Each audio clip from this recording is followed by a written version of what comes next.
함께 사도신경으로 우리 신앙을 고백하겠습니다.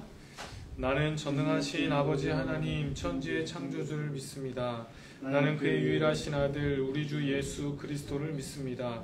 그는 성령으로 잉태되어 동정녀 마리아에게서 나시고 본디오 빌라도에게 고난을 받아 십자가에 못 박혀 죽으시고 장사된 지 사흘 만에 죽은 자 가운데서 다시 살아나셨으며 하늘에 오르시어 전능하신 아버지 하나님 우편에 앉아 계시다가 거기로부터 살아있는 자와 죽은 자를 심판하러 오십니다. 나는 성령을 믿으며 거룩한 공교회와 성도의 교제와 죄를 용서받는 것과 몸의 부활과 영생을 믿습니다. 아멘. 찬송가 408장입니다. 찬송가 408장 찬양하겠습니다.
기도하겠습니다.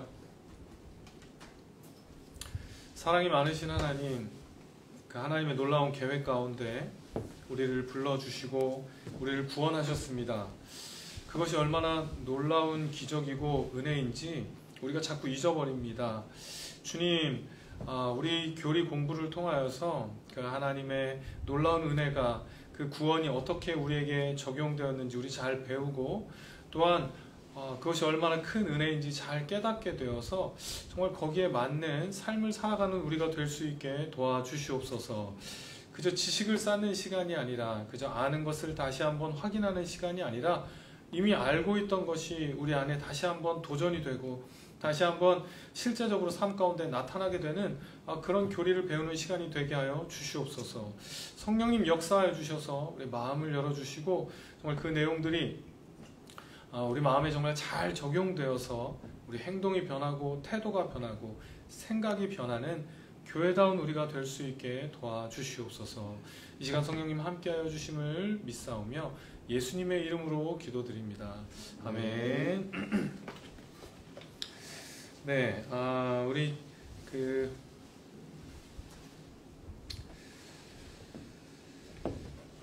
지난 주부터 우리 교회에 대한 교리를 배우고 있습니다.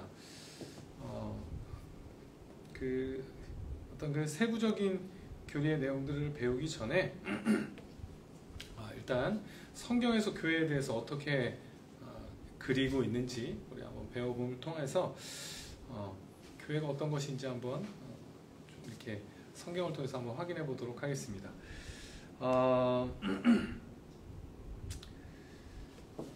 그 성경에서는 이제 교회를 표현하기 위해서 비유적으로 어떤 이미지들을 사용하시는데요. 이제 되게 많은 비유들이 나타납니다. 이제 그 중에 오늘은 두 가지만 대표적인 두 가지만 좀 생각해 보려고 하는데요. 성전과 그리스도의 몸. 이 두 가지 이미지에 대해서 같이 한번 배워보고요.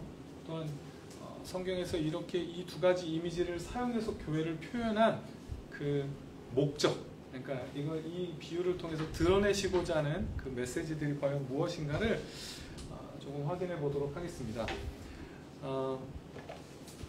쉽게 오늘 배울 내용을 정리하면 이겁니다.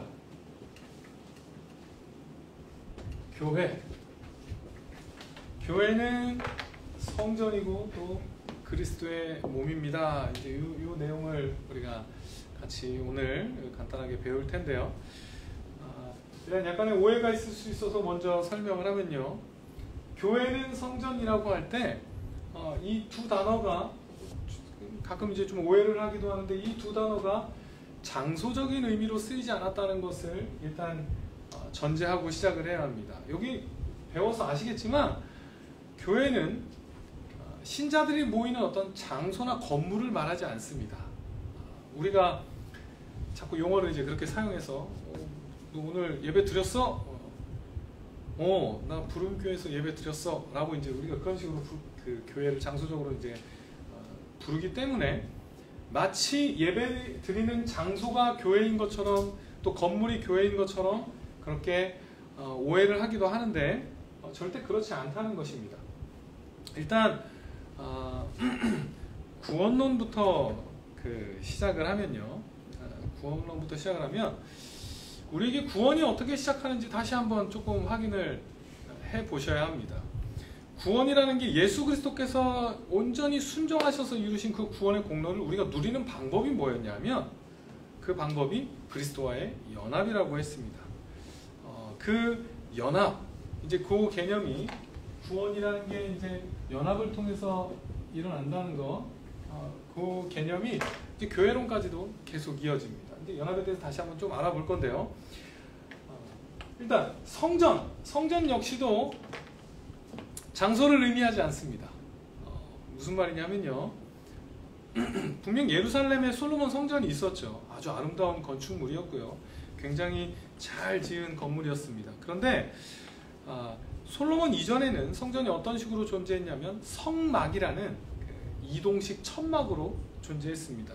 그래서 이스라엘 백성들이 광야를 돌아다닐 때 이렇게 이제 어깨에 메고 그 언약궤를 어깨에 메고 그 모든 기구들을 어깨에 메고 돌아다니다가 불기둥 구름기둥이 멈추는 그 자리에 이제 성막을 설치하는 거죠. 이제 거기서의 그 중요한 핵심은 이렇게 모두 다 이렇게 텐트들을 백성들이 다 이렇게 더 많겠죠. 이렇게 텐트들을 다 치면 그 중간에 성막, 거룩한 장막, 그 하나님의 임재를 상징하는 거룩한 천막을 그 가운데 설치를 했습니다. 이거의 가장 중요한 의미는 그겁니다. 하나님이 하나님의 백성들과 함께 하심을 가시적으로 표현하는 그런 방편이 바로 성막이었습니다. 성막을 진짜로 텐트 가운데 딱 세움으로 말미암아 하나님께서 우리와 함께하고 계시다는 것을 눈으로 볼 수 있도록 하신 그런 장치였습니다. 성막의 그래서 가장 중요한 의미는 이 장소 자체가 아니라 하나님께서 하나님의 백성과 함께 하신다는 것을 보여주는 것. 실제로 하나님께서는 이 성막이라는 장소에서 백성들을 만납니다. 그렇다고 해도 이 장소가 중요한 것이 아니라 하나님께서 특별히 정하신 이곳을 통해서 하나님께서 백성들을 만나는 하나님이 함께 하심을 실제로 보여주고 실제로 경험하는 그것이 성막의 가장 중요한 의미입니다. 그냥 장소가 아니라는 겁니다. 근데 이제 문제는 솔로몬 때는 예루살렘의 한 그 장소에다가 성전을 건축했기 때문에 이제 사람들이 오해를 합니다. 어떤 오해를 하냐면 하나님께서 마치 성전 안에 갇혀 계신 것처럼 그 주변에 그 당시에 이제 주변에 모든 신들은 다 신전이 있었는데요. 그 신전 안에 신이 살고 있는 겁니다. 다른 데 나가지 않고 다른 데 돌아다니지 않고 온전히 그 신전 안에 신이 살듯이 성전에 대한 이제 오해가 이스라엘 백성들의 오해는 뭐였냐면 성전 안에 하나님이 그 성전 안에만 계신 것. 또 조금 바꿔 말하면 성전만 있으면 하나님께서는 언제나 그 안에 계시다고 생각하는 것. 이제 그런 오해들을 갖게 됩니다. 그래서 아예 성전 자체가 우상화되기도 합니다. 성전이 마치 하나님인 것처럼. 근데 이거 바꿔 생각하셔야 합니다.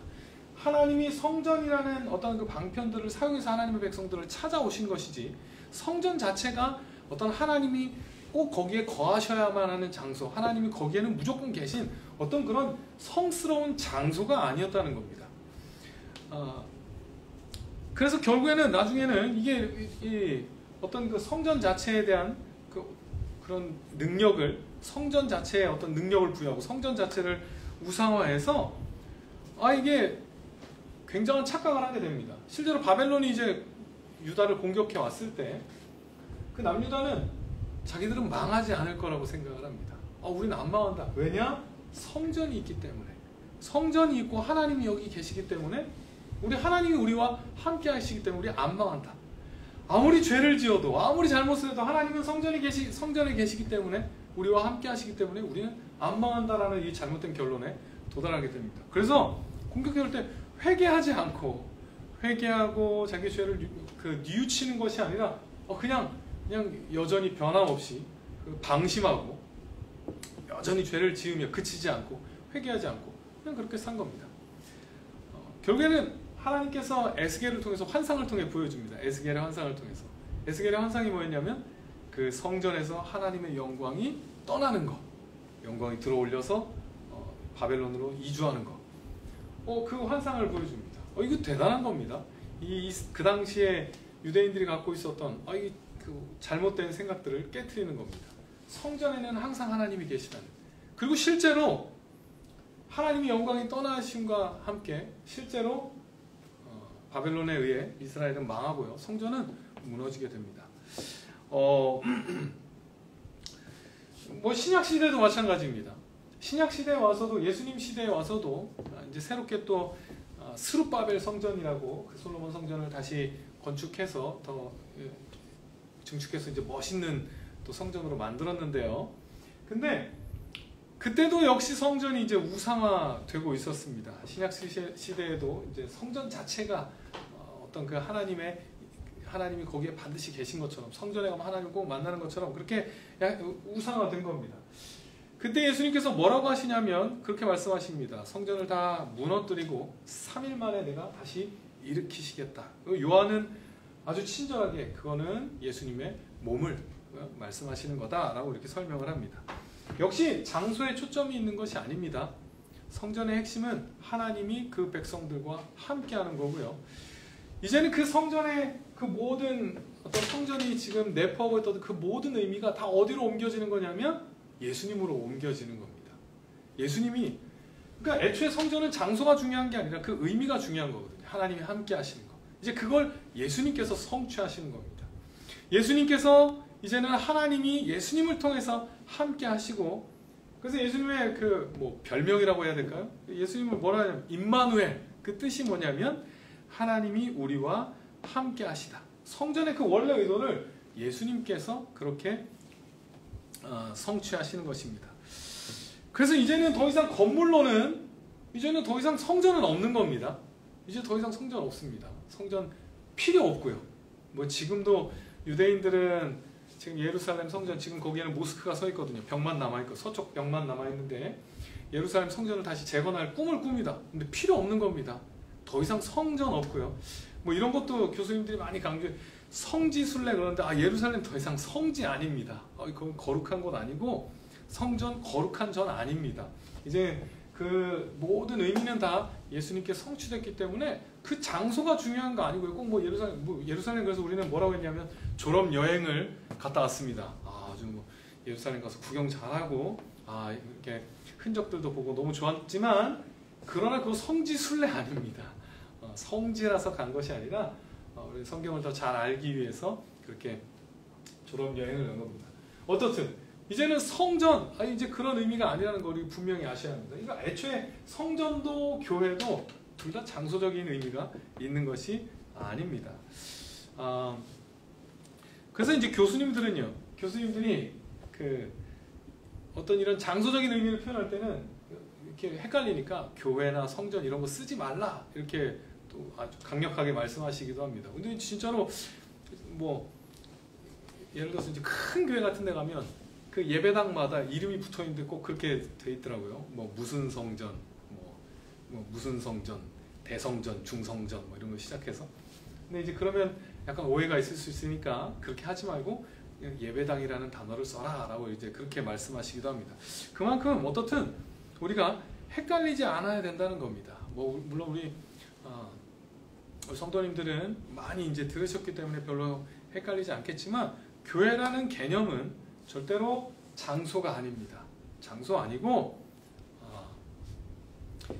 연합으로 말미암아 이제 우리가 성전이고 이건 이제 뒤에서 좀 할 겁니다. 신자들의 모임, 과거에서부터 그 이제 앞으로 미래까지 그 모든 신자들의 예수 그리스도와 그 연합하게 될 그 신자들의 총합이 바로 교회입니다. 뭐 지역적으로나 시간적으로나 이게 중요합니다. 예수 그리스도와 연합할 그 모든 사람들, 연합했고 또 연합할 그 모든 사람들의 총합이 교회이지 그 절대로 장소가 아닙니다. 뭐 심지어 어떤 지역 교회 차원에서 교회라고 이야기할 때에도 그렇게 말할 때에도 교회는 성도들의 모임입니다. 우리 이 지역에 있는 성도들의 모임이 교회지. 우리 부름교회는 우리 부름 성도들의 모임이 부름교회지. 이 건물이 교회가 아닙니다. 우리 그 전제를 먼저 좀 기억하셔야 되겠습니다. 그러면 이제 그리스도의 몸에 대해서 조금 다시 한번 살펴보면요. 고린도전서 12장 13절을 한번 보겠습니다.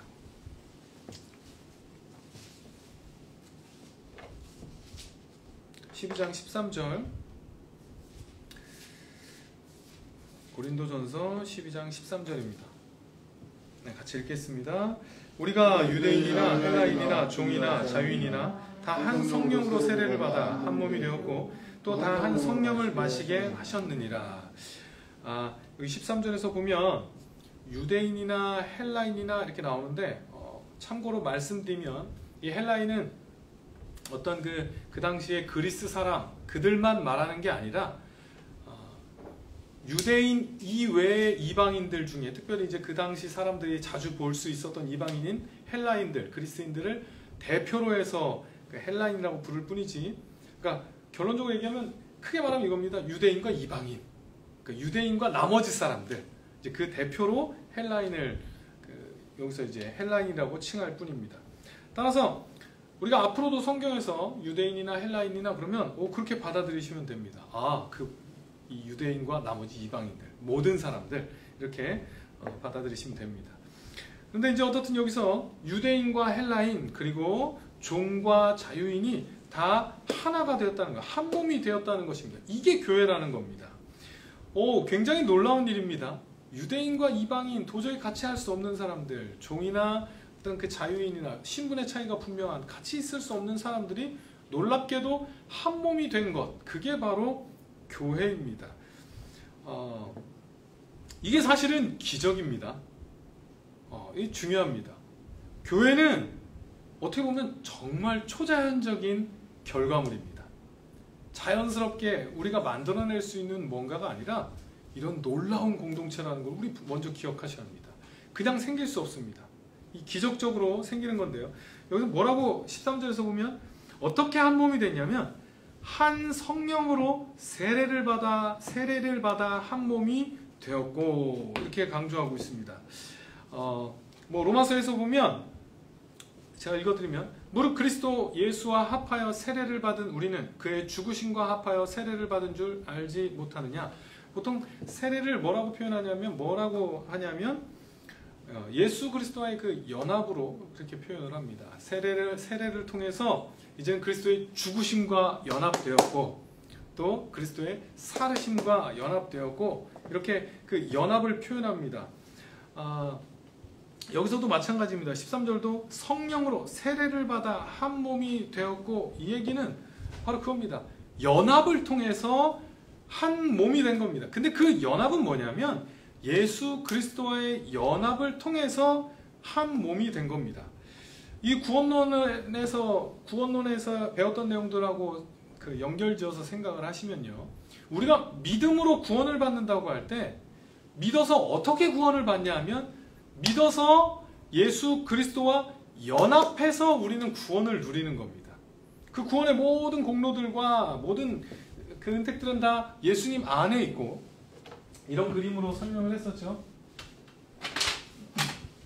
그 모든 것들은 다 예수님 안에 있고 우리는 그리스도와 합하여 믿음으로 성령께서 우리를 그리스도께 접붙여 주셔서 그리스도와 연합해서 그 구원의 모든 예수님 안에 있는 그 모든 구원의 은혜들을 다 우리가 누리게 되는 거예요. 이게 바로 구원입니다. 그 말은 사실 이게 성경에서 가장 놀라운 기적이라고 할 수 있는데요. 예수님과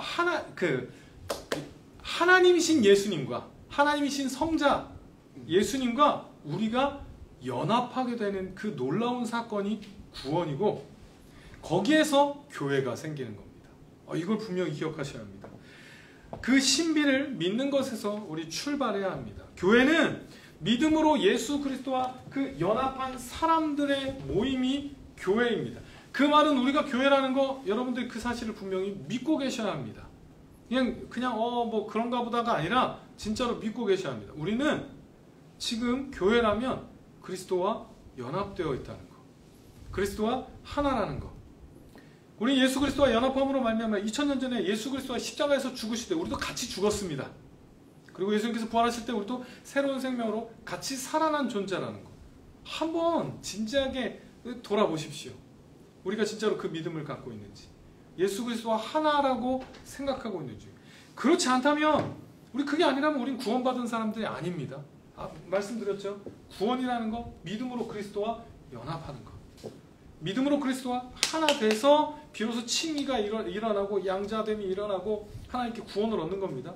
그 말은 구원받은 우리는 그 사실도 당연히 붙들고 있어야 합니다. 우린 그리스도와 연합되어 있습니다.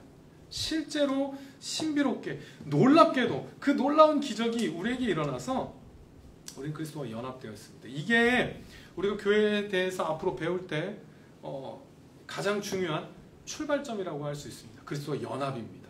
교회는 그냥 생긴 게 아니라 그리스도와 신비롭게 연합된 그 사람들이 모인 곳, 그게 바로 교회입니다. 그리고 그 유익을 실제로 누리셔야 합니다. 연합에서 오는 그 유익들을 분명히 누리고 있으셔야 합니다. 그 고린도전서 1장 30절을 보시면요. 한번 찾아볼까요? 조금 앞으로 넘어가서. 이 되게 제가 좋아하는 말씀인데요. 고린도전서 1장 30절 같이 읽겠습니다.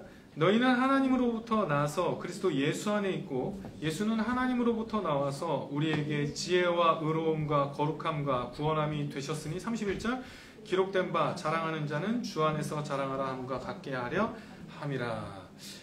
이 구절 앞 내용이 어떤 내용이냐면 하나님께서 누구를 부르셨냐면 세상에서 미련한 거, 약한 사람들, 천한 사람들, 어떻게 보면 자격이 없는 사람들을 선택하셨다는 겁니다. 그런데 그 사람들로 하여금 지금 31절 보면 자랑할 것이 있게 만듭니다. 그런 어떤 외적으로 조건을 갖추지 못한 사람들임에도 불구하고 어떻게 자랑할 것이 있냐면 그 비밀이 바로 그겁니다. 예수 그리스도 안에 있는 게 다 우리 거기 때문에. 그래서 30절에서 어떤 게 우리 거가 됐냐? 예수는 하나님으로부터 나와서 우리에게 지혜와 의로움과 거룩함과 구원함이 되셨다. 그게 다 우리 게 되는 겁니다. 예수 그리스도의 그 지혜와 의로움과 거룩함과 구원함이 다 우리의 것임을 믿으셔야 합니다. 그걸 실제로 믿으셔야 합니다. 이게 너무 중요합니다. 저도 막 제 스스로가 너무 작아지고 이렇게 막 그럴 때가 있습니다. 나 왜 이거밖에 안 될까? 그럴 때 제가 붙드는 말씀은 이겁니다. 고린도서 1장 30절 이 말씀을 붙듭니다. 그리스도의 지혜가 내 건데 내가 왜 이러나? 내가 아무리 이렇게 실패해도 그 의로움이 내 건데, 그 거룩함이 내 건데. 우리 분명히 믿으셔야 합니다. 예수 그리스도께서 우리 안에 계시고 진짜로 우리와 연합하고 계시고 우리와 함께하고 계심을 우리 분명히 믿으셔야 합니다. 이게 교회됨의 중요한 출발점입니다. 그래서 우리 역사 속에서 아주 중요한 그 요리문답 중에 하나가 우리는 웨스트민스터 소요리문답 아시죠? 그거랑 하이델베르그 교리문답인데 그거 1문이 어떻게 시작하냐면 이겁니다. 우리에게 그 진정한 위로가 무엇이냐라고 할 때 그 위로는 내가 내 자신에게 속한 것이 아니라 예수 그리스도에게 속해 있길, 예수님께 속해 있다는 것이 우리의 유일한 희망이고 소망이다. 이게 1문입니다. 진지하게 돌아보십시오. 한번 묵상해 보시기 바랍니다. 우리의 위안이 예수 그리스도 안에 있다는 것이 우리의 위안이 되고 있는지, 그게 정말 실제적으로 우리에게 믿어지셔야 위안이 될 수 있습니다. 우리가 두려워하지 않을 수 있는 이유는 예수 그리스도께서 나와 함께하고 계시기 때문입니다. 그거를 정말 실제적으로 붙드셔야 합니다. 만약 그게 안 믿어지시면 정말 묵상하셔야 돼요. 이 연합교리에 대해서 우리 이거 배우는 걸로 끝나는 거 아니라 내가 왜 못 믿고 있고 그게 뭘까라고 다시 한번 더 이렇게 생각해 보시고 묵상해 보셔야 합니다. 믿게 해달라고 정말 구하셔야 합니다. 그 연합의 교리에서 나오는 그 위안과 그 평안함을 분명히 누리는 게 교회에게 주신 굉장히 큰 축복이기 때문입니다. 우리는 뭐가 첫 번째 위로가 되고 계십니까? 그 연합이 우리에게 첫 번째 위로가 되십니까? 아니면 다른 요소들이 다른 것들이 채워지는 것이 우리의 소망이고 위로가 되고 있습니까? 잘 한번 돌아보십시오. 그게 우리의 가장 중요한 위안이 되어야 한다는 겁니다. 정말 믿고 계신지 한번 돌아보십시오. 우리 예수 그리스도와 연합해서 하나님이 우리 보실 때 진짜 의인입니다. 정말 그렇게 느끼고 계신지. 우리 분명히 내 자신을 돌아볼 때는 분명 죄인입니다. 아주 좀 초라합니다. 그런데 하나님 앞에서 정말 우리가 의인으로 서고 있는지 돌아보셔야 합니다. 어떤 마음으로 하나님 앞에 서고 있는지. 이건 진짜 중요한 믿음의 내용입니다. 이건 엄청난 기적이고 이게 출발점인데 이 연합부터 우리가 제대로 의식하지 못하면 그 교회에 대해서 우리 배울 수가 없는 겁니다. 우리 분명히 그 사실을 붙드셔야 합니다. 그것을 의식하셔야 합니다. 그래서 하나님께서 우리를 뭐라고 부르냐면 성도라고 부르는 겁니다. 그냥 뭐 호칭의 문제가 아니라 그냥 공부 잘 못하는데 장학생 그냥 그 정도 부르는 것이 아니라 우리를 진짜 성도로 보고 진짜 거룩한 무리로 예수 그리스도로 옷 입은 아름다운 옷을 입은 그렇게 거룩한 무리로 보고 있다는 걸 믿으셔야 합니다. 그렇게 담대하게 하나님께 나아가셔야 합니다. 이게 복음이고 이게 너무 중요한 교회론의 출발점입니다. 그래서 기억하십시오. 교회는 그리스도와 연합한 사람들의 모임입니다. 연합한 사람들의 모임입니다. 근데 왜 이렇게 연합을 강조했냐면요. 이제 이어지는 그 순종에서도 이 연합이 너무 중요한 그 기초가 되기 때문입니다. 우리가 몸이라는 거는, 우리가 그리스도의 몸이라는 거는 또한 뭐도 인정하는 거냐면 성경에서는 그 몸의 머리가 누구냐면 그리스도라고 우리에게 강조합니다. 우리는 그리스도의 몸이고 머리는 그리스도입니다. 그 얘기는 무슨 얘기냐면 우리 모든 이 움직임들 머리에서 명령을 내리죠. 그 명령을 할 때 우리 몸이 거기에 맞게 움직이는 겁니다. 뇌에서 이렇게 명령을 하는 대로 발화를 하게 되고 명령을 하는 대로 행동을 하게 됩니다. 근데 이게 만약 부조화가 일어나면 이게 심각한 문제죠. 머리에서 명령을 내리는데 몸이 막 따로 움직이면 이건 심각한 병이 되는 겁니다. 교회가 그리스도의 몸이라는 거 우리가 진짜로 진지하게 머리 대신 그리스도의 통치를 의식하셔야 된다는 그런 의미입니다. 그래서 우리에게 이런 이미지를 성경을 통해 보여주는 겁니다. 그냥 교회, 말만 교회라고 그렇게 말씀하시면 안 됩니다. 교회라는 건 우리가 정말로 그리스도와 연합했다는 건, 구원받았다는 건, 거기에 너무 당연하게 딸려 나오는 것이 머리 대신 예수님의 그 뜻대로 순종하고 그 머리 대신 예수님의 그 뜻이 우리를 통해 실현되게 되는 겁니다. 머리로 생각한 것들을 결국 누가 행동에 옮기냐면 손발이 행동에 옮기듯이 하나님께서 교회를 세우셨다는 거, 이 교회가 그 머리 대신 예수 그리스도의 뜻을 실현하는 역할을 교회가 해야 된다는 겁니다. 그게 교회를 세우신 너무 중요한 목적입니다. 우리 그 목적을 분명히 붙드셔야 합니다. 구원이라는 게, 우리가 구원받았다는 게 그냥 개인적으로 내가 뭐 어디 천국 갈 자격을 얻고 이 세상을 이제 좀 더 편안하게 살고 뭐 내 쾌락을 위해 살고, 이게 아니라 구원받았다는 건 우리가 교회가 되었다는 거고, 그리스도와 연합해서 우리가 교회가 되었다는 거고, 구원받았다는 건 우리의 목표가 이제는 머리 대신 그리스도의 그 뜻을 실현하는 존재, 그런 인생이 되는 것이 우리 구원받았다는 그 말의 중요한 의미라는 겁니다. 거기까지 의식하셔야 됩니다. 내 마음대로 사시면 안 되는 존재가 이제 우리입니다. 우리 그리스도의 몸이 말만 그리스도의 몸이 아니라 진짜로 머리의 명령을 따라야 하는 그런 몸임을 우리 분명히 기억하셔야 합니다. 우리의 최종 목적이 노년에 돈 많이 모아서 재테크 잘해서 그거 잘 누리고 살겠다, 이런 목표가 세워진다는 건 그 몸이 아닌 겁니다. 우리 몸은 뭐예요? 어떻게 하면 그리스도의 그 뜻이 내 인생을 통해 실현될까? 뭐 무조건 가난하게 살고 힘들게 살라는 의미가 아닙니다. 그 중심이 어떻게 하면 하나님의 뜻이 이루어질까? 어떻게 하면 하늘의 그 뜻이 이 땅에 이루어지게 할 수 있을까? 내 인생을 통해 그걸 고민하며 정말로 진지하게 그렇게 고민하며 살아가는 몸다운 삶을 살아가야 되는 것이 우리 구원받은 사람의 진짜 목적입니다. 그래서 이게 안 되면 다시 돌아가야 합니다. 이게 안 되면, 이게 잘 안 되면 연합으로 다시 돌아가야 되는 겁니다. 이거 다 연결이 되는 거예요. 구원이라는 게 결국 연합을 통해서 일어나는 거고, 연합됐다는 건 당연히 교회가 되는 거고, 교회가 됐다는 건 당연히 머리이신 그리스도 그 몸이 됐다는 건데, 이거 다 연결이 되는 건데, 이거 안 되면 우리 다시 돌아가야 됩니다. 내가 진짜로 그리스도와의 그 연합을 붙들고 있는지, 믿고 있는지 우리 분명히 하셔야 한다는 겁니다. 또한 하나 더 이제 또 몸이 되었다는 것에, 그리스도의 몸에 대해 중요하게 강조되는 것은 우리 고린도전서 12장 다시 보면요,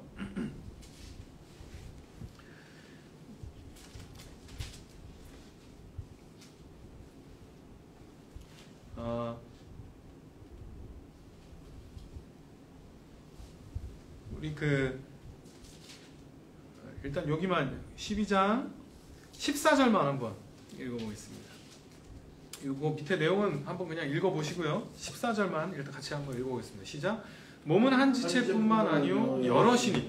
이거 뭐냐면요, 이제 그 아래 이제 내용에서 계속해서 강조되는 건 뭐냐면, 예수 그리스도의 몸이라는 건 뭐 어제도 지난주에도 말씀드렸지만, 구원받은 사람이 예수 그리스도와 연합을 하고 보니, 그 몸의 일부가 되고 보니 누구를 이 필연적으로 만날 수밖에 없냐면, 다 또 따로 들어온 사람들과 그 안에서 만날 수밖에 없는 겁니다. 나만 연합된 게 아니거든요. 이게 나만 그리스도와 연합된 게 아니라 그리스도는 한 분인데 거기에 연합된 다른 사람들을 다 만나게 되는 겁니다. 필연적으로 다 만나게 돼요. 나는 예수님과만 연합했어, 이건 말이 안 되는 겁니다. 이거 선택지가 아닌 겁니다. 선택지가 아니에요. 나는 예수님과만 연합할래, 이건 불가능한 겁니다. 아까 이게 구원까지 간다 그랬죠. 내가 그리스도와 연합했다는 거, 구원받았다는 건 너무 당연하게 거기까지 인정해야 되는 겁니다. 내가 구원받았다는 건 이렇게 다르게 연합한 그 사람들과 나도 연합되었다는 거, 그 성도들과 또 연합되었다는 거, 이것까지도 자연스럽게 그것을 받아들여야 한다는 그런 내용입니다. 이걸 따로 뗄 수가 없는 겁니다. 예수님과만 뭐 관계를 하겠다? 이거 불가능한 겁니다. 애초에 불가능합니다. 왜냐하면 예수님하고 관계를 하는 순간 누구와의 관계가 생기냐면 그 안에 연합된 성도들과의 관계가 자연스럽게 생기기 때문입니다. 뭐 아까 13절에서 보셨듯이 이거 굉장히 놀라운 신비입니다. 그러니까 이거 우리 힘으로 할 수 있는 건 분명히 아닙니다. 우리 같은 성도라고 해도 얼마나 마음에 안 드는 사람이 있고 도저히 내가 저 사람하고는 같이 못하겠다 그런 사람이 있어요. 그런데 그걸 한 몸 되게 하는 것은 우리의 노력이나 우리의 실력이 아닙니다. 이건 기적입니다. 기적으로만 될 수 있는 겁니다. 유대인과 헬라인이 하나가 되는 거, 이건 기적으로만 되는 겁니다. 그게 바로 성령께서 그리스도와 연합했기 때문에 가능한 겁니다. 25, 26절 한번 볼까요? 고린도전서 12장 25, 26절 같이 읽겠습니다. 몸 가운데서 분쟁이 없고 오직 여러 지체가 서로 같이 돌보게 하셨느니라. 만일 한 지체가 고통을 받으면 모든 지체가 함께 고통을 받고 한 지체가 영광을 얻으면 모든 지체가 함께 즐거워하느니라. 그렇습니다. 이거 그냥 이론상 이렇게 성경에서 이론상으로 말씀하는 게 아닙니다. 우리 진짜 구원받은 우리는 그리스도와 연합의 그 놀라운 그 연합으로 말미암아 구원받은 우리는 우리 이렇게 또 각자 성도들과 정말 한 몸이어서 서로 감정을 같이 이 사람이 아프면 나도 아프고 그렇게 되도록 우리를 하나로 모으신 게 이 신비로운 교회라는 것을 분명히 믿으셔야 합니다. 우리가 다른 건 신비롭게 다 믿거든요. 이런 성경에 나오는 기적들도 믿고 내 마음을 변화시켜 주시는 그 기적도 믿고 성령의 능력도 믿고. 근데 우리가 못 믿는 게 뭐냐면 이 눈에 보이는 교회이기 때문에 이 교회의 능력을 믿지를 않아요. 이 교회는 그냥 공동체 아닙니다. 그리스도와의 그 연합을 기초로 연합된 사람들이 모여있는 신비로운 모임임을 믿으셔야 합니다. 이건 기적을 통해서 우리가 하나 됐기 때문에 그래서 성경은 자연스럽게 니네 하나 될 수 있다고 우리에게 그렇게 말씀하시는 겁니다. 니네 이게 목표가 뭐라 25절 보시면 애초에 우리를 왜 모아놓으셨냐면 서로 돌보아주라고 모아놓으셨다는 겁니다. 놀라운 일입니다. 18절 한번 보시면 그러나 이제 하나님이 그 원하시는 대로 지체를 각각 몸에 두셨으니 이거 다른 데 두셔도 됐는데 하나님께서 원하시는 대로 그 지체를 각각 그 위치에다 두셨다는 겁니다. 하나님께서 원하시는 대로. 우리가 이 지역교회, 부름교회 안에서 만났다는 거 이거 그냥 우리의 선택이나 우리가 마음대로 할 수 있는 게 아니라 하나님께서 원하셔서 이 자리에 두셨고 그 얘기는 뭐냐면 우리가 돌보아야 할 지체가 분명히 있다는 겁니다. 서로 돌보기 위해서 우리를 이 자리에 하나님의 뜻 가운데 하나님의 원하셔서 모아놓은 교회라는 그 기적을 믿으셔야 한다는 거예요. 그 신비를 믿으셔야 한다는 겁니다. 그냥 막 이렇게 논리적으로 어떻게 그냥 그 인과관계에 따라서 어떻게 하다 보니까 모인 게 아니라 하나님의 그 의도대로 하나님이 원하시는 자리에 서로 보살피고 보살핌을 받아야 될 그 사람들을 모아놓은 것이 교회라는 걸 믿으셔야 합니다. 예수 그리스도와 연합된 사람들을 그렇게 하나님께서 모아서 서로 돌보게 하고 서로 자라게 하시려고 모아놓으신 교회라는 거, 이 신비로운 공동체인 것을 우리 분명히 믿으셔야 합니다. 예수 그리스도를 믿는 그 믿음으로 동일하게 이 교회를 믿으셔야 합니다. 교회 자체를 믿으라는 게 아니라 하나님께서 이렇게 그 그리스도에 대한 믿음으로 놀라운 연합으로 이 교회를 이렇게 한 몸으로 모으셨다는 것을 믿으셔야 한다는 것입니다. 강력하게 붙드셔야 합니다. 예수님을 믿는, 내가 구원받기 위해서 예수님을 믿는 그 믿음으로 똑같이, 왜냐하면 똑같은 거거든요. 이게 말만 다른 거지 똑같은 거예요. 구원받는 게 연합이고 결국 그게 교회 한 몸 되는 거거든요. 그 한 몸이라는 거 예수님과만 한 몸이 아니라 너무 당연하게 성도들과 한 몸이거든요. 똑같은 믿음으로 그 믿음도 붙드셔야 합니다. 이거는 우리의 어떤 취향에 관련된 게 아닙니다. 나는 성격상 도저히 저런 사람들하고 어울릴 수가 없어 라고 할 수 있는 내용이 아니라는 겁니다. 이건 마치 교회에서 내가 교회는 오는데 예배는 안 드릴래, 이거랑 똑같은 겁니다. 이 성도의 교제는 선택사항이 아닙니다. 성도를 보살펴야 되는 거 선택사항이 아닙니다. 이거 그렇죠? 너무 당연하죠? 너무 자연스럽죠?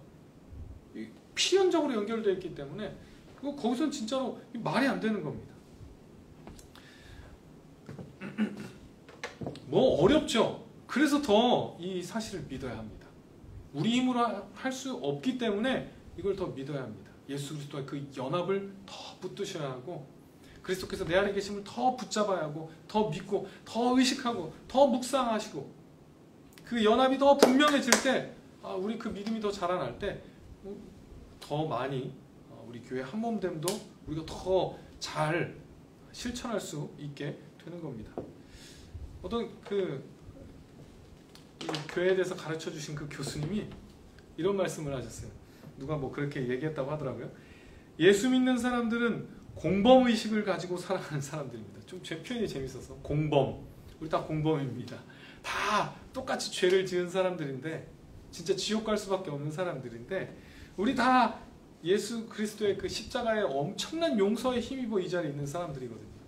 그거 딴 사람에게도 적용하셔야 합니다. 믿음으로 나를 의롭게 하신 그 놀라운 은혜 그 딴 사람들에게도 내가 마음에 안 들어하는 그 사람을 위해서도 예수님께서 돌아가셨고 나에게 일어났던 그 놀라운 기적이 그 사람에게도 일어나고 있다는 거 우리 인정하셔야 합니다. 한 몸이라는 거.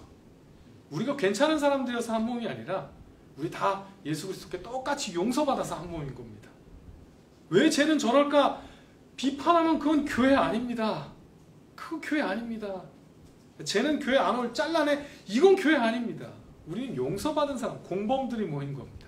공범들이 다 똑같은 사람들이 다 죄인들이 그렇게 모여서 우리 서로 용서하라고 서로 보살펴주라고 모인 것이 교회지. 그래서 교회는 이런 신비로운 공동체이기 때문에 세상의 모임과는 분명히 달라야 합니다. 용서가 실제로 있어야 되고요. 용서가 실제로 일어나야 되고 예수 그리스도의 그 은혜가 실제로 몸다운 그 머리의 어떤 뜻이 이렇게 잘 머리 대신 예수 그리스도의 그 뜻이 잘 구현되는 그런 몸이 되어야 한다는 겁니다. 정리하겠습니다. 어떤 이 이미지들은 교회에 되게 중요한 그 특징들을 보여줍니다. 이거 빼먹었는데 우리가 성전인 이유도 뭡니까? 예수 그리스도께서 성전이 되어 주셨는데 우리가 그리스도와 연합함으로 말미암아 이제는 하나님이 어디에 임재하시냐면 장소가 아니라 이 성전된 우리가 모여 있는 그곳이 뭐가 되는 것입니까? 하나님이 임재하는 곳이 되는 겁니다. 이게 왜 중요하냐면 이 이미지들이 왜 중요하냐면 우리 그냥 사람의 모임이 아니라는 걸 꼭 잊어버리시면 안 됩니다. 이게 비슷한 공동체들이 많아서 그러니까 교회와 비슷한 어떤 형태, 유사한 뭐 어떤 기업과도 비슷할 수 있고요. 어떤 뭐 동아리와 비슷할 수 있고 그런 어떤 비슷한 공동체들의 그 외형적으로 약간 비슷한 모습이 있으면 똑같다고 생각해서 자꾸 그 원리들을 교회 안으로 끌고 들어오려고 한다는 겁니다. 절대 그러면 안 됩니다. 우리는 얼마나 특별한 공동체인지 얼마나 신비한 공동체인지 그거 잊어버리시면 안 됩니다. 우리는 독특한 어디에서도 우리와 비슷한 것을 찾아볼 수 없는 그런 예수 그리스도의 몸이라는 걸 정말로 의식하셔야 합니다. 옛날 구약의 성전에서 임재했던 그거 다 오늘 우리가 누릴 거에 대한 예표에 불과했습니다. 그림자 하나님의 임재가 아무리 멋있게 했어도 오늘 우리에게 하나님께서 임하시는 그 임재를 보여주시기 위한 예표에 불과했던 겁니다. 이제 우리 그 놀라운 하나님의 영광을 담는 그런 교회가 되도록 우리를 부르신 것입니다. 진짜 하나님의 임재를 보여주시는 그 임재가 드러나는 그런 공동체로 우리 교회를 부르셨다는 거. 우리 진지하게 받아들이셔서 그 신비로운 일들이 계속 우리에게 일어날 수 있도록 우리 기대를 가지셨으면 좋겠습니다. 교회된 우리의 가장 큰 문제는 저는 그거라고 생각합니다. 우리가 누군지 잘 모르는 겁니다.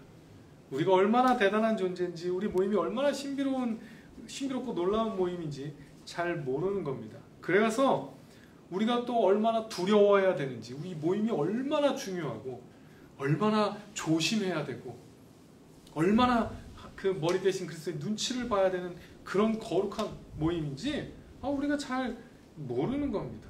우리 마음대로 할 수 있는 공동체가 아닙니다. 우리 분명히 기억하셔서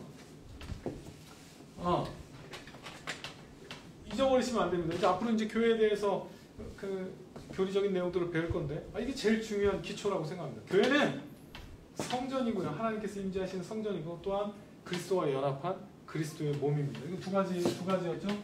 그리스도와 연합, 또 성도들과 연합. 지금 여기서 뗄 수 있는 건 아무것도 없습니다. 우리 이 교회에 대한 이 중요한 그림들을 잘 붙드셔서 우리 또 다음 주부터 교회에 대한 그 교리들을 더 이제 배워갈 때 이 전제들을 분명히 갖고 있어야 합니다. 그냥 어떤 규칙을 배우는 게 아닙니다. 하나님께서 만드신 그 이 신비로운 공동체가 과연 어떤 특징들을 나타내야 되고 어떻게 움직여야 되고 어떤 모습을 해야 되는지 우리 한번 진지하게 잘 공부하셔서 실제로 적용하셔야 합니다. 우리가 교회라는 거 꼭 의식하셔서 정말 교회답게 행동하시고 그 하나님이 임재하시는 거룩한 교회답게 우리 그런 의식을 가지고 예배드리시고 그렇게 모이는 우리 귀한 부름의 성도들 되시기를 축원합니다. 우리 기도하겠습니다.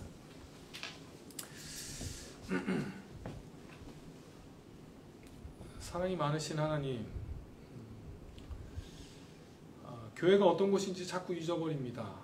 조금만 방심하면 그냥 세상적인 모임으로 생각하고 내 욕심대로 내 취향대로 바꿔버리려고 자꾸 할 때가 많이 있습니다.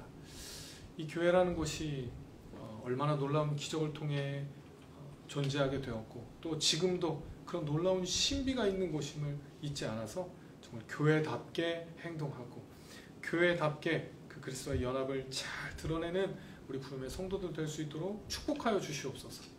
우리가 함께 하심을 믿으며 예수님의 이름으로 기도드립니다. 아멘. 주님께서 가르쳐 주신 기도로 수요 강좌 마치겠습니다. 하늘에 계신 우리 아버지의 이름을 거룩하게 하시며 아버지의 나라가 오게 하시며 아버지의 뜻이 하늘에서와 같이 땅에서도 이루어지게 하소서. 오늘 우리에게 일용할 양식을 주시고 우리가 우리에게 잘못한 사람을 용서하여 준 것 같이 우리 죄를 용서하여 주시고 우리를 시험에 빠지지 않게 하시고 악에서 구하소서. 나라와 권능과 영광이 영원히 아버지의 것입니다. 아멘. 수요 강좌 마치겠습니다.